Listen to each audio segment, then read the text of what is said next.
Hello, everyone, and welcome to another episode of The Powerful Man Show. I am your host, Doug Holt, with my co-host, Tim, the Powerful Man Matthews. Tim, what's going on, man? Doing well. Got the Olympic rings out this morning. Oh, my God. Do you know what? Obviously, I used to be a trainer. You did too. And I'm sure you'll resonate with this.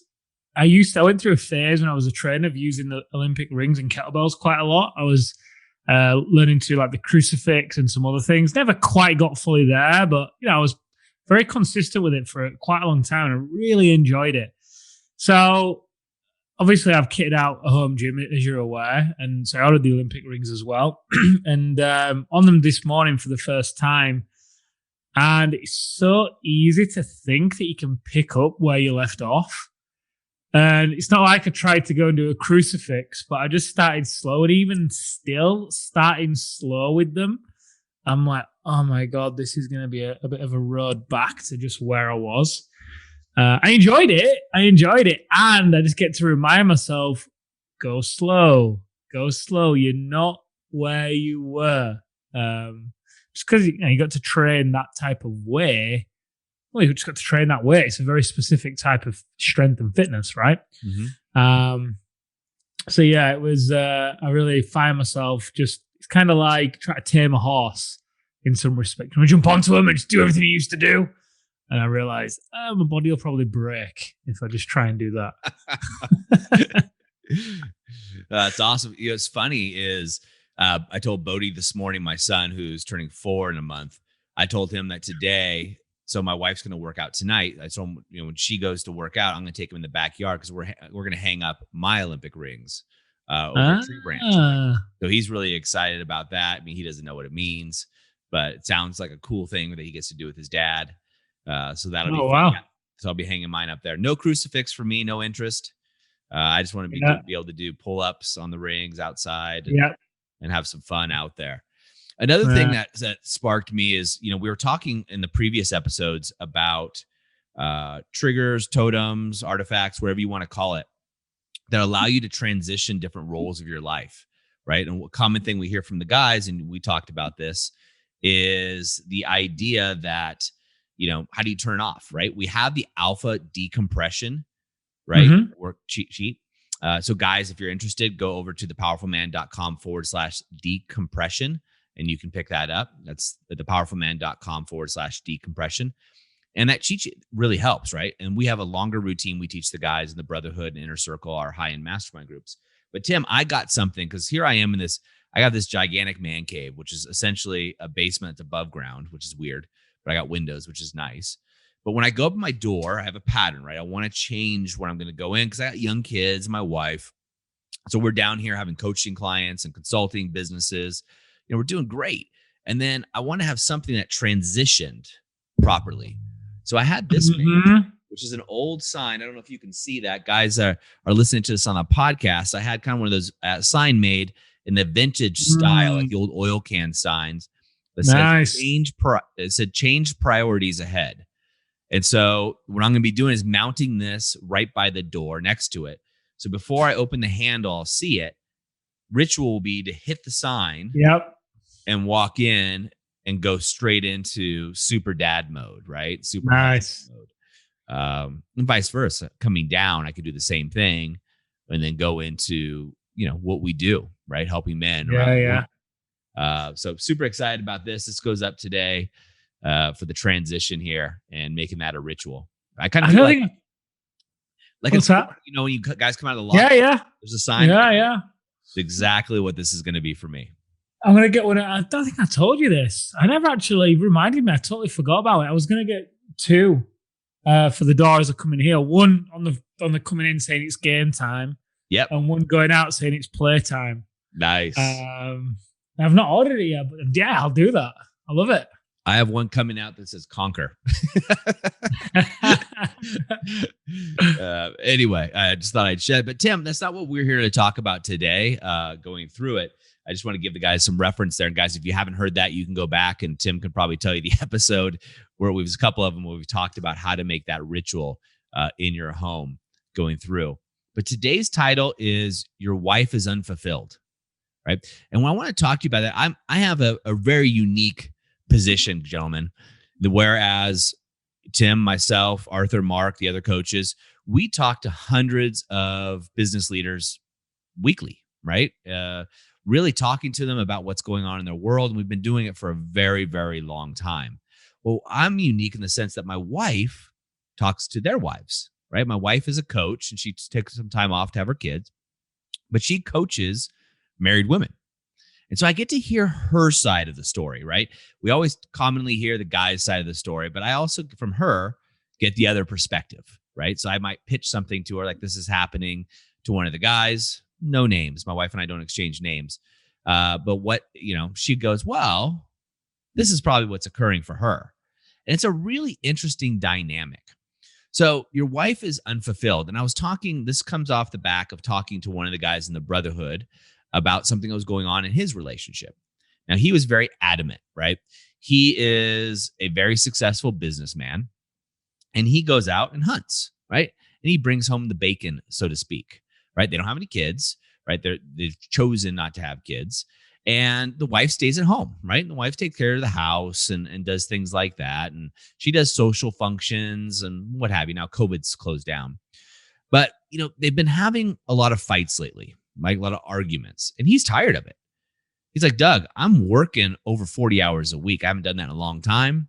I'm bringing home the money. We have the extra house. We have nice cars. There's no kids to be taken care of, et cetera, et cetera. And I'm not getting laid, right? We're arguing about dumb stuff. I don't get it. He's like, I'm going to go see a divorce lawyer and just see what my options are. I'm just tired of this. I'm tired of what's going on here. She's just ungrateful. So I can see this, right? As a guy, I'm looking at this going, dude, you're going to work. You're getting up early. He's doing his alpha rise and shine. He's crushing it in all areas. And here's this ungrateful woman who doesn't have to work, the story at home, and she doesn't have to do any of this. So I tell my wife this, as Tim, my wife doesn't work. We have kids, but she's working a little bit now, coaching and doing those things. My wife immediately goes, she's unfulfilled. She's miserable. I go, what are you talking about?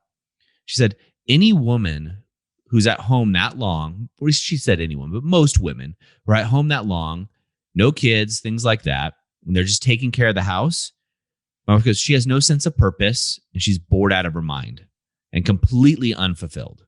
She's not fulfilling her potential. And I started to say, but my wife goes, what would you be like if you stopped working? I made the money. You just stayed home and you were just responsible for keeping the house clean and doing some cooking. How would you feel? It's like, I'd freaking kill myself. That'd be horrible, right? Not being able to go after my dreams, fulfill my potential, really go after it in some kind of working environment. And my wife said, exactly. So this guy's wife is no different. She may have been sold a bill of goods that sounded good, that I'll get to stay home, not have to work or do anything. But my wife said she may not even realize it, but she's dying inside. And that dying inside is being acted out in other ways. She probably doesn't want to have sex with him because she feels unfulfilled inside. She doesn't feel good about herself. She doesn't realize it, which is common for women, right? In this case, according to my wife, common, that she doesn't feel like she's progressing, right? And you and I know, Tim, if you're not growing, you're what? Dying. Like any plant, any animal going through there. So I thought this was a unique perspective coming into this. And I haven't shared this with the guy. I know he listens to this podcast. I haven't shared it with him yet. And we'll have a call, probably I have a call scheduled with him actually tomorrow to share this and just see if it resonates with him. But I found it very interesting. And I find it interesting as my wife is she's going back to work now. And she doesn't need to. Like, we do really well financially. She doesn't need to from any other perspective other than her desire to be fulfilled, have a purpose, and grow. And obviously, having kids, we have a purpose. So I imagine, I'd love to hear what you think about this. It's interesting. On Sunday, Amelia randomly sent me a logo for she's wanted to start like a nutrition business for dogs. Spoke about it for a couple of years. Then she randomly just sent me this logo she designed. What do you think of this? I'm like, wow, that's really fucking good. Like, wow, awesome. And then I went online to see if the domain was available. and it was taken. And but there was all the like .org, .net, .app, blah blah blah. And I was on GoDaddy, put them in the basket. Was about to buy like the bidding service, right, where they go and get the domain from. I thought, hang on a minute, I'll just check and see whether whether she actually has looked for the domain. So I asked her. So I was mindful as well, just not to bulldoze it, right? This is her thing. I want Smart to just move. I want to create the environment for her to move at her own pace with this and not start just do this, do that, do the other. So I just said, hey, I'm kind of curious. I love that. Have you looked to see if the domain's free? And she said, oh yeah, I've already bought it. And I was like, ooh, I almost just went and bulldozed something that would have ended up. I'm like, cool. Well, I had a look on GoDaddy and I then said, oh, did you buy all the other domains as well? Oh no, what domains do you have is what I said. So .com and .co.uk. I said, oh, right. A mistake that I made with the Powerful Man is I didn't get .org. And I wish I would, looking back, because I just made something up essentially. And she's like, oh, right, okay. And I'd already been on GoDaddy, right? So I knew how much it was. About, I don't know, £500 or something. Not a lot of money.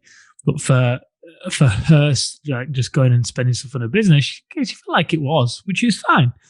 And the logo was like £50 or something. So at which point she went and had a look and came back to me and said, oh yeah, there's all these other ones, but wow, it's like £480. And it's like, look, if you really want to do this business, go for it. Get them. Because if you don't, how would you feel if someone then launches something with the .store via an app and starts selling something that, you can't sell, or for what it's worth for a few £100s, just get it. Just do it. It's like, all right then, yeah. Something else as well. So anyway, a point I'm making is, back to your point, what do I think of it? I think it's a fine line, right? I agree. I think it's important, growing or dying. Totally agree. And with Amelia, I get to, as she goes through this growth, I'm going to call it growth. She's in a course this weekend, Saturday and Sunday for it. I'm just going to encourage her and I'm not going to force it. I'm not going to push it. I will at times a little bit when I feel like she could do a little bit of a nudge, like with the domains. But I'm going to be very mindful not to try and turn it into or look at it through the lens that I would go into business through. Because I think for her, I really don't, she has no interest in turning this into a big business. We spoke about it in the past. Also, she says, I think for her, going back to purpose, I think for her, what she'll really enjoy, again, we spoke about it in the past, is just to have like 2 or 3 clients. Just 2 or 3 people who she helps with the dogs, formulates some nutrition for, and she can see that it helps the dogs and just learns and is able to then do it for our own dogs. I think in terms of purpose for her, that would be enough. I could be wrong, but it's what she said in the past. That would be enough of a purpose.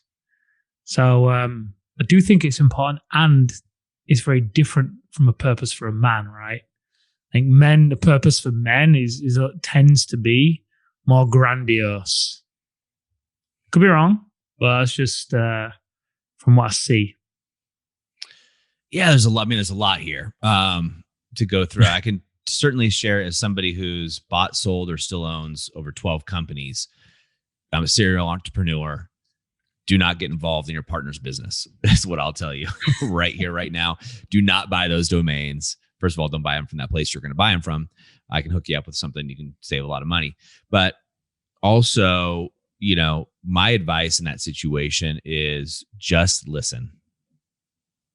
Most of you guys listening, if you're in the similar situation as the guy that I'm mentioning, or Tim, odds are that you've been in the business world a lot longer. You just know a lot more, right? If your wife had been in business longer than you, she would know more, but she probably hasn't. Resist the temptation to help her unless she asks you first. It's hard as hell, guys. I've done this so many times. It is so difficult, right? it drives you nuts, right? My wife has sought out coaches who are so far inferior. And I'm not saying that from an ego standpoint in business and marketing and things that I know that it just, and you've paid for it. and I've paid for it, drives me nuts. Right. And the information's sometimes it's great. Sometimes it's not good, but I got to sit there and let her learn her way. Another thing that's interesting is my wife is kind of like me, like Amelia. Erin doesn't tell me things usually until she's done tons of research. She's already started the process. She would surprise me with the logo. She would surprise me talking to Darcy, who's worked with me for 10 years, already, have the website design or whatever going because Darcy can do it. All these things would have happened in the background. Point being, I just stay out of it. I ask questions. How are things going? Oh, that's awesome. In the meanwhile, in my head, I'm going, oh my God, we could blow this up, or we could do this, or I got this contact, and just one phone call, would open up your whole customer base. Just let me open my network to you. I did all that. I bought the domains in the past, right? I did all the research in the past. I created whatever it is. Just stay away from that. But the point is, coming back to the original subject of the wife is unfulfilled, what I understand it to be, and again, I'm using this a lot off women that I know, but also my wife who coaches a lot of women and is in that world, is a lot of women don't know they're unfulfilled, right? You have a dream. It's kind of like, when I get the car, I'll be happy, right? And I'm not saying this is Amelia, by the way, but maybe you mentioned like, oh, she'll be happy if fulfilled if she just has the dogs and what have you. A lot of people say that, oh, I'll have kids, then I'll be fulfilled. That's displaced fulfillment and love, and that can be a major issue, especially when children come involved. Now, the dogs could be like the children, of course, but people put all of their love into something external of themselves or the fulfillment. That's where issues happen. That's why so many divorces happen as soon as the kids leave the house, right? The parents that were getting their love from the kids, they were getting their acknowledgement from the kids, especially the woman. And I wonder whether as well women who don't realize they're unfulfilled, because kids, for example, whether they feel guilty being honest about whether they are unfulfilled, because it's almost like it might be considered a slur on the kids, right? It has nothing to do with the kids. And it's interesting because I watched a TED Talk a while ago, and the TED Talk was all about happiness, right? And this guy was exploring the idea of happiness. And he tells this story how, as a child, his mum said to him, you need like 3 things. There might have been 4. I'll go through them and we'll see, in order to be happy. The first was to earn a certain amount of money.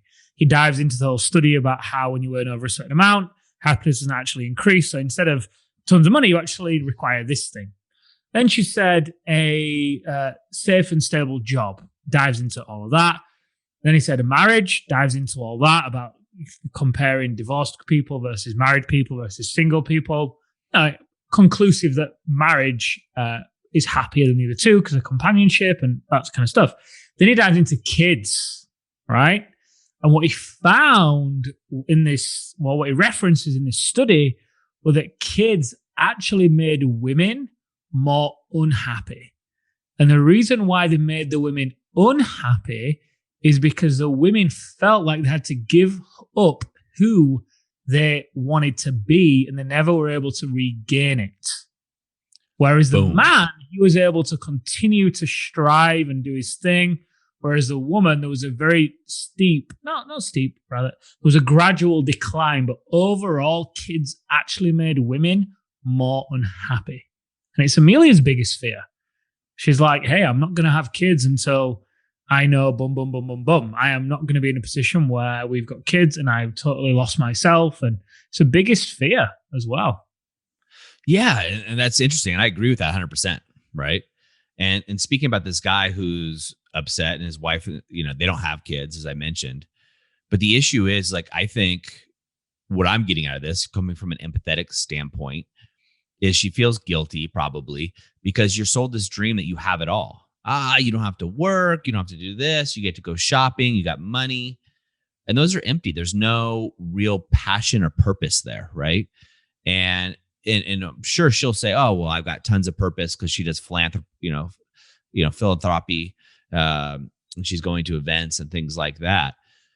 But my experience, you mentioned I was a trainer. I was a trainer in Santa Barbara, California, and I was able to train a lot of women who were married, who were very wealthy. And I remember one woman turning to me and said, Doug, I refuse to be a country club wife. And she was. And she told me, as soon as my last kid leaves, I'm out. And she moved to another country. Wow. Floored her husband. I knew her husband well too. Floored him. He did not see it coming at all. Did not. So when their son, about a year before their son, she started telling me about this stuff. So she had started planning. She knew this, right? She started going out more. She started traveling to Spain and all, she's in the States, obviously, et cetera, et cetera. I don't want to give away who she is, but, she also started meeting people, other men online or at events, at socials and things like that. Now she, to her credit, she did not have an affair or anything, but she was looking at options going through. And this happened really early. She was unfulfilled. She didn't realize how unfulfilled she was until she looked in the mirror and realized, crap, with my last kid's gone, who am I? I will not be a country club wife, Doug. That was her fear. And they had tons of money. She could do anything she wanted to, whenever she wanted to, however she wanted to, et cetera.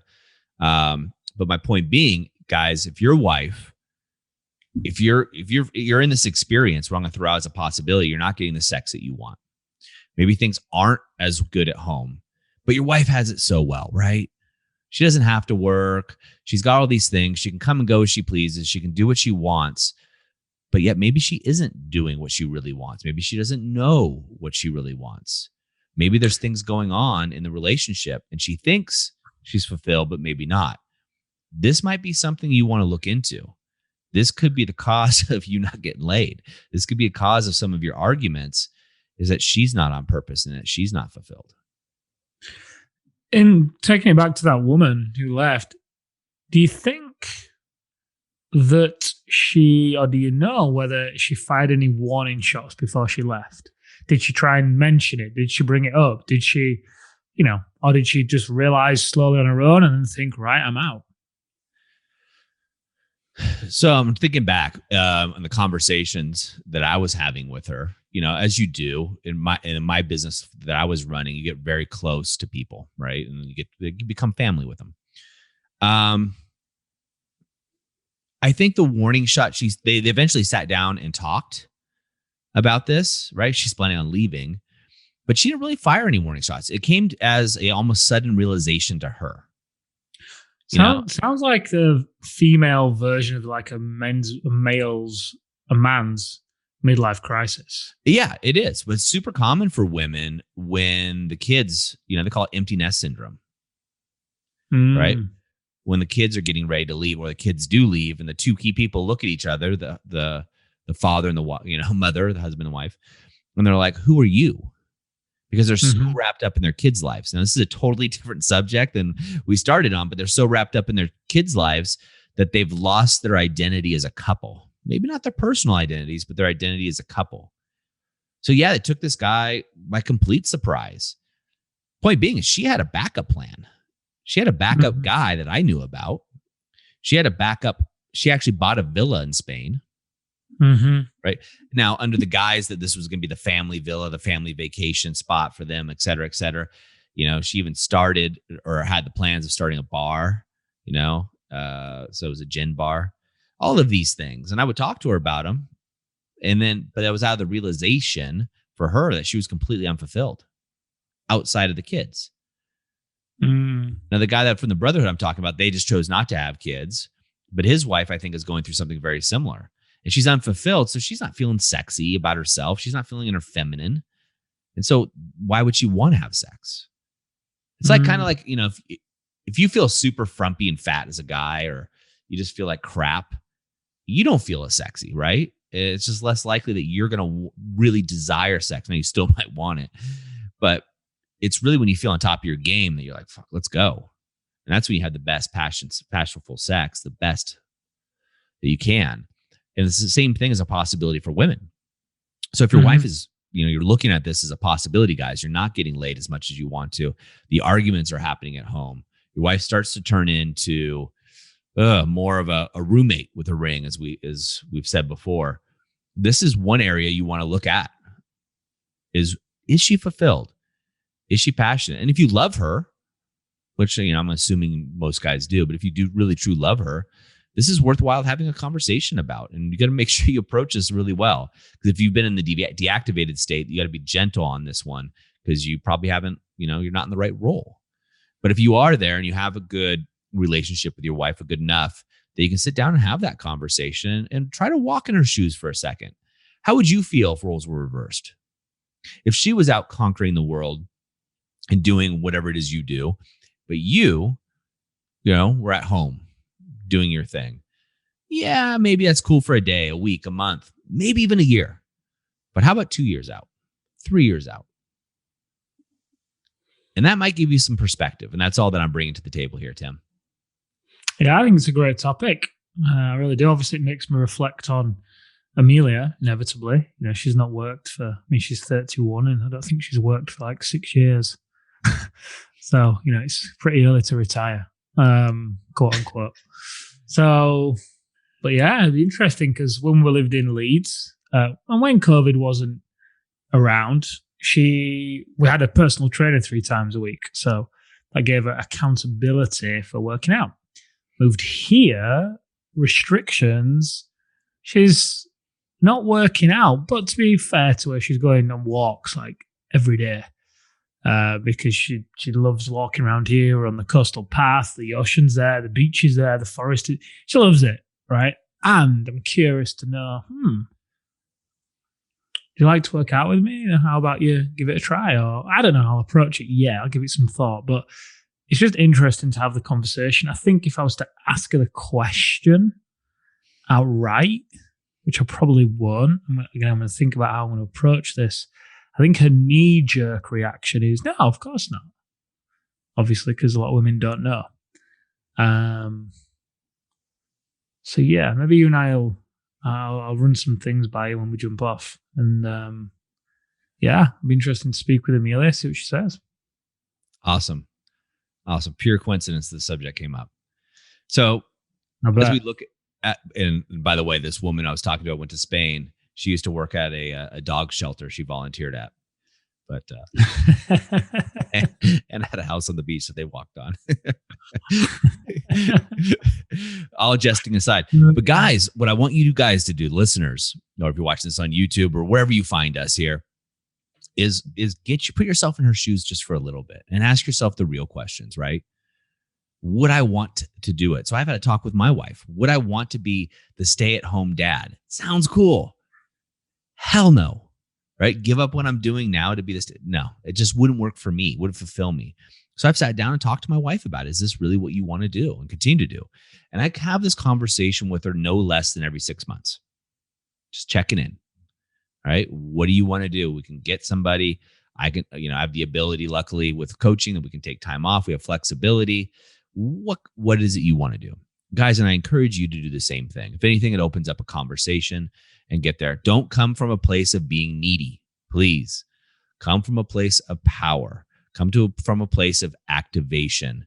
Come from a place of leadership and guidance. And don't try to fix her problems, right? As I said, I've tried this, guys, way too many times. I'm a slow learner, perhaps, but I've tried this and it just doesn't work. So don't buy the URLs. Don't get the logo. don't put her in contact with your friend who, is the CEO of a company that could grow her business, 10x in a week. Just don't do it. Offer to help if there's any help she needs, and then walk away. All right, guys, that's a wrap for us here on the Powerful Man Show. As always, go to thepowerfulman.com/bonus where you can get a free training. That's thepowerfulman.com/bonus. And we'll see you next time on the Powerful Man Show.